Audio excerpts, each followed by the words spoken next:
The KYIV Independent of Ukraine reported that the Russian military launched an intercontinental ballistic missile ICBM to strike Ukrainian targets for the first time. This is also the first time in the history of human warfare that an ICBM has been put into actual combat. The Ukrainian Air Force reported that the Ukrainian Air Defense Early Warning System detected that Russia had launched an ICBM to strike Dnipro in eastern Ukraine. And this is precisely the hometown of Ukrainian President Volodymyr Zelensky.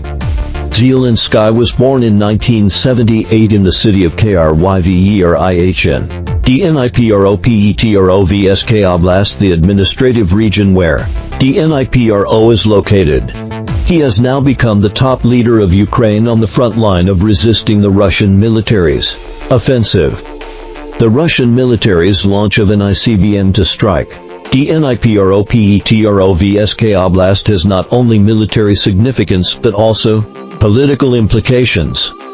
The Ukrainian military claimed that the Russian strategic rocket forces launched an RS-26 or UBEZH boundary intercontinental ballistic missile from the Astrakhan region of the Russian Federation and that it has already hit Dnipropetrovsk Oblast.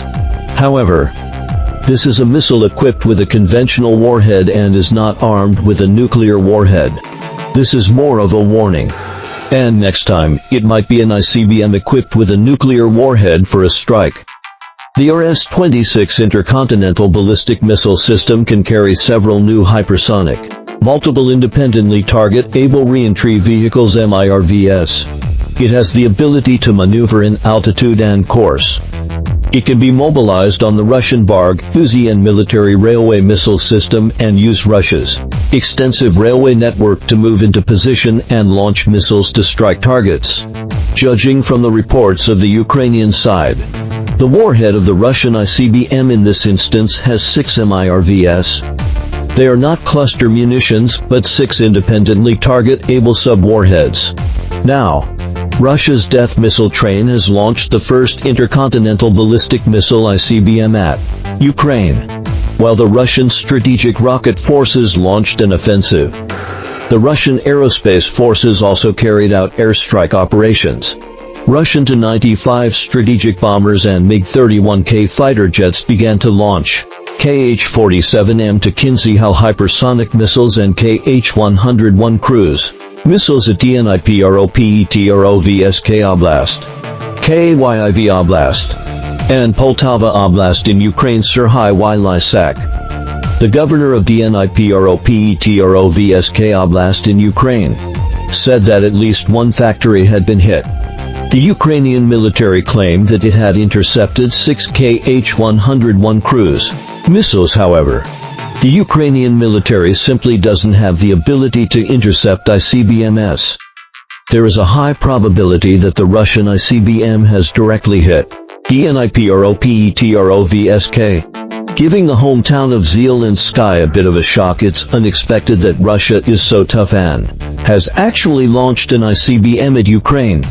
An ICBM costs hundreds of millions of dollars. This is a real warning.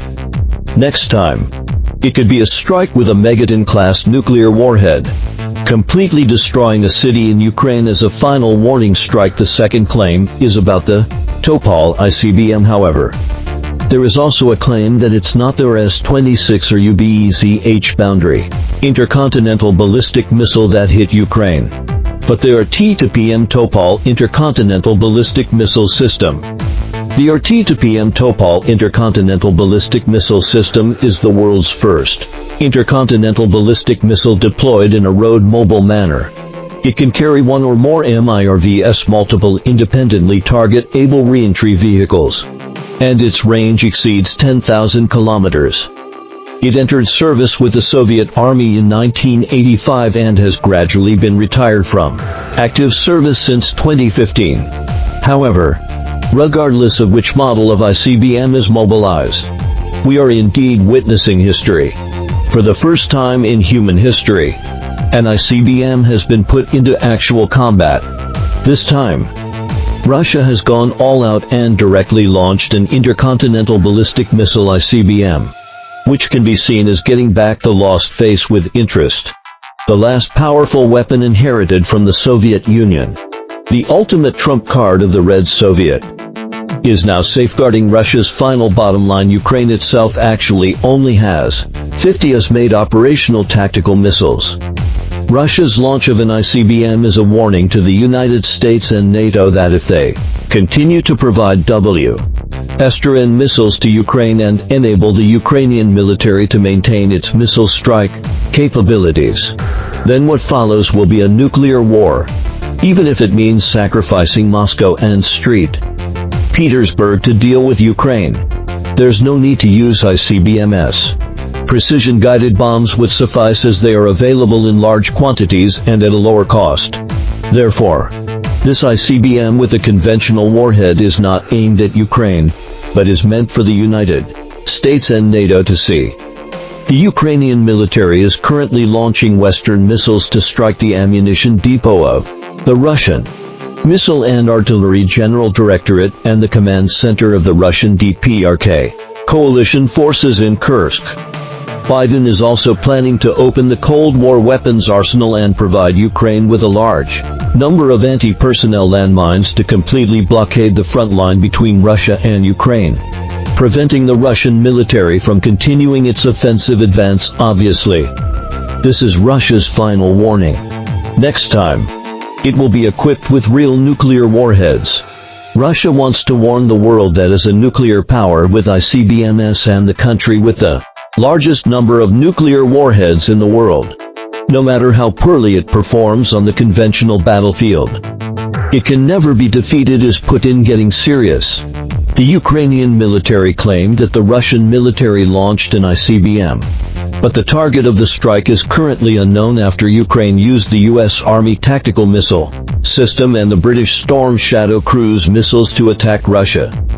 For a while, whether Putin would use nuclear weapons to retaliate against Ukraine became a hot topic in global public opinion. Unexpectedly, just one day later, it seems that Putin is really getting serious. On November 21st, according to the report by Chang'an Avenue Governor, a Chinese media outlet, Ukraine released the news that from 5 to 7 a.m. local time, Russia dispatched 95 MS bombers and MiG-31K fighter jets to carry out a new round of large-scale missile attacks on the city of Dnipro. Ukraine claimed that during this round of attacks, Russia launched 7 Kh-101 cruise missiles and 1 Kh-47M2 Kinzhal hypersonic missile. Most notably, the Ukrainian Air Force also stated that Russia launched an intercontinental ballistic missile from the Astrakhan region near the Caspian Sea. At present, the specific model of the missile is still unclear, and it's also unknown where the missile landed. The Ukrainian side has not announced it, and the Russian side has not responded either. However, Moscow versus Kyiv Komsomol at SMK quoted the information from Russian military officers as saying that it was an FIRMED that the Russian military had for the first time used a heavy ballistic missile to respond to Ukraine, and the explosions could be heard 20 kilometers away. Russian media reported that before the attacks, every Ukrainian citizen was terrified, speculating that Putin would use the experimental R-26 intercontinental ballistic missile to strike Ukraine.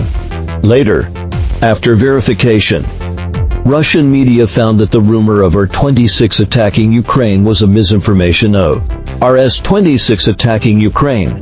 The R-26 is an intercontinental missile developed during the Soviet era and has long been retired, while the RS-26 is an upgraded version of the RS-24YARS, with a maximum range of more than 6,000 kilometers, and it can carry both nuclear warheads and conventional warheads.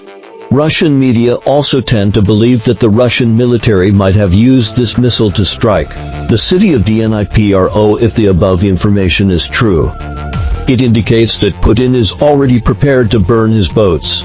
Using an intercontinental missile to strike Ukraine this time is just a trial or a severe warning to the United States, NATO, and Ukraine. if the United States and NATO continue to turn a deaf ear to Moscow's nuclear warning. The Russian military will surely use ballistic missiles equipped with nuclear warheads to launch fierce strikes against Ukraine or NATO. In addition, according to the news from Phoenix TV, both the Russian Ministry of Defense and the Wagner mercenary group have offered high salaries to recruit personnel. To sum it up, the general content is as follows. The daily salary is 550 yuan. For every kilometer that the troops advance, an additional 3,600 yuan will be paid. Moreover, there are also social security benefits and death benefits. To be honest, this amount of money may not seem particularly high in the eyes of the Chinese people. But in Russia, these conditions can be considered quite generous based on the above two pieces of information. A rough conclusion can be drawn. Russia is preparing for a decisive battle, and the time is most likely within the next 2 months. Because Moscow hopes to create a situation favorable for negotiations before Trump takes office. Only by seizing the initiative on the battlefield will Putin have more room for maneuver even if Trump breaks his ceasefire promise. However, what concerns us more is whether the escalation of the Russia-Ukraine conflict will trigger a disastrous nuclear crisis. Recently, the United States has also been upgrading its triad strategic nuclear forces. If the United States and Russia, the two countries that possess more than 90% of the world's nuclear warheads, go to war over Ukraine, the consequences will be truly terrifying. Therefore, we should call on all parties to remain calm and resolve the conflict through political dialogue as soon as possible. Russia conducts live-fire tests of new medium-range hypersonic missiles against Ukraine. Zeal in sky. It's a clear and serious escalation according to a report by CNN cable news network. Ukrainian President Volodymyr Zelensky posted on social media on November 21st local time that Russia had used a new type of medium-range ballistic missile, which means that the scale and brutality of the conflict have clearly and seriously escalated. That night, Zelensky also emphasized that according to international law, Ukraine has the right to strike Russia with long-range weapons. Zelensky added that Putin is testing Ukraine's partners with his actions. Zelensky called on world leaders to put pressure on the Russian side. The lack of a tough response to Russia's actions by various countries sends the message that such behavior by Russia is acceptable. He said, Russia must be forced to reach a genuine peace, and this can only be achieved through strength. Just a few hours before Zelensky made the above remarks, Russian President Vladimir Putin delivered a telephone address, stating that on November 21st, the Russian military carried out a joint strike on Ukrainian military-industrial enterprises. During the attack, the Russian military tested a new type of medium-range hypersonic missile without a nuclear warhead, codenamed Hazel. This missile can strike targets at a speed of Mach 10, and currently, no anti-missile system can intercept this type of missile. The Russian side used the new type of medium-range hypersonic missile codenamed Hazel to launch an attack on Ukraine. RT Russia Today Putin pointed out that on November 19 and 21, two military facilities in Russia's Kursk Oblast and Bryansk Oblast were attacked by Western weapons. Ukraine has already started using Western-made weapons to attack targets inside Russia. Russia's air defense systems successfully intercepted these attacks, and the enemy failed to achieve its intended goals, Putin said. After Western missiles attacked Russia, the Russia-Ukraine conflict has taken on the nature of a global conflict, and the situation is further complicating. If there is any form of escalation in the conflict, Russia will resolutely take reciprocal countermeasures to safeguard national security and the integrity of its sovereignty.